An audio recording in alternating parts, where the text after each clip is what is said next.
selamat pagi. Ya anak-anak, sekarang kita masuk di materi mata pelajaran IPS kelas 7, mempelajari tentang ruang dan interaksi keruangan. Sebelum Ibu masuk di materi, kalian harus bisa memahami tentang yang pertama, menjelaskan pengertian, yang kedua, menjelaskan pengertian interaksi antar ruang, yang ketiga itu menjelaskan penyebab interaksi antar ruang, dan yang keempat menjelaskan bentuk kondisi saling bergantung yang diperlukan untuk terjadinya interaksi antar ruang. Lebih jelasnya anak-anak bisa lihat video berikut ini. Istilah ruang sering kali kita jumpai dalam kehidupan sehari-hari, seperti ruang kelas, ruang laboratorium, ruang perpustakaan, dan juga ruang rapat. Lalu, apa sebenarnya ruang itu? Apa ya ruang itu? Iya, benar sekali. Ruang adalah tempat di permukaan bumi yang secara keseluruhan maupun sebagian yang digunakan makhluk hidup untuk tinggal. Ruang tidak hanya sebatas udara yang bersentuhan dengan permukaan bumi, tetapi juga lapisan atmosfer terbawah yang mempengaruhi permukaan bumi. Ruang juga mencakup perairan yang ada di permukaan bumi, baik berupa laut, sungai, maupun danau. Ruang juga mencakup lapisan tanah dan batuan hingga lapisan tertentu yang menjadi sumber bagi kehidupan. Lalu, apa ya yang menjadi penyebab terjadinya interaksi antar ruang? Untuk dapat menjawabnya, kalian coba perhatikan ilustrasi berikut. Di sini terdapat wilayah A dan juga wilayah B. Mana pada wilayah A berada pada daerah pegunungan sehingga tanahnya sangat subur untuk menghasilkan sayuran. Sedangkan pada wilayah B berada di pesisir pantai yang sangat dekat sekali dengan laut.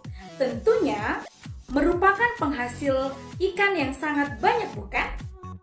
Nah, perbedaan karakteristik ini membuat masyarakat yang berada di wilayah A atau daerah pegunungan membutuhkan masyarakat yang tinggal di tepi pantai jika ingin mengkonsumsi ikan. Begitu juga sebaliknya, masyarakat yang berada di tepi pantai akan membutuhkan masyarakat di wilayah pegunungan jika mereka ingin mengkonsumsi sayur-sayuran. Itu artinya bahwa kedua ruang ini harus berinteraksi untuk memenuhi kebutuhannya.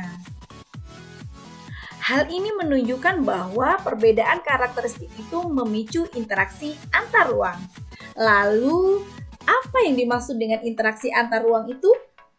Ya, interaksi antar ruang adalah pergerakan orang, barang, informasi dari satu daerah ke daerah lain atau dari daerah asal menuju daerah tujuan. Interaksi antar ruang dapat terjadi dalam 3 bentuk. Yang pertama adalah mobilitas penduduk, yaitu interaksi dalam pergerakan manusia. Yang kedua adalah perpindahan barang. Interaksi ini melalui perpindahan barang atau energi yang disebut juga dengan transportasi. Yang ketiga ada perpindahan gagasan atau informasi yang disebut dengan komunikasi. Semua interaksi ini dapat terjadi karena kondisi saling bergantung antara satu ruang dengan ruang yang lainnya. Lalu, apa saja bentuk kondisi saling bergantung untuk terjadinya interaksi antar ruang? Yang pertama adalah saling melengkapi. Yang kedua adalah kesempatan antar ruang. Lalu yang ketiga adalah kemudahan transfer. Nah, Ibu akan menjelaskan satu persatu ya. Yang pertama adalah kondisi saling melengkapi. Di sini terdapat 2 wilayah, yaitu wilayah A dan juga wilayah B, di mana pada wilayah A surplus akan sayuran namun membutuhkan ikan. Sementara di wilayah B surplus akan ikan dan juga membutuhkan sayur-sayuran. Kedua wilayah ini saling bergantung dan saling menguntungkan, dan juga saling melengkapi.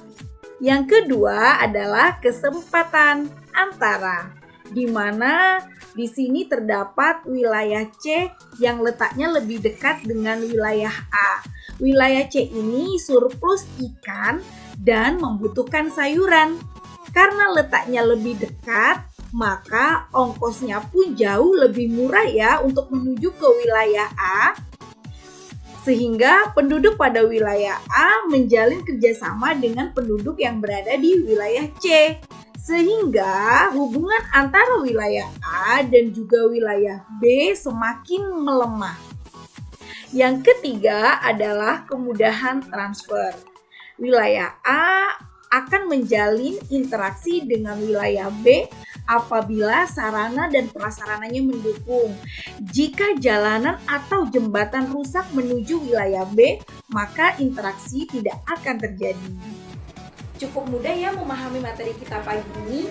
Selanjutnya kita akan berlatih bersama ya untuk menguji pemahaman kalian tentang penjelasan yang sudah Ibu berikan. Yang pertama, jelaskan pengertian ruang. Yang kedua, jelaskan pengertian interaksi antar ruang. Ketiga, apa penyebab terjadinya interaksi antar ruang? Yang keempat, apa saja bentuk kondisi saling bergantung untuk terjadinya interaksi antar ruang? Nah, selanjutnya kalian tulis jawaban kalian di buku tulis kalian. Kemudian pada pertemuan selanjutnya kita akan bahas bersama pada Hari ini selesai pokok pembahasan materi tentang ruang dan interaksi peruangan. Tugas yang Ibu berikan tadi dikumpul sesuai dengan jadwal yang Ibu berikan, dan Ibu ucapkan terima kasih. Assalamualaikum warahmatullahi wabarakatuh.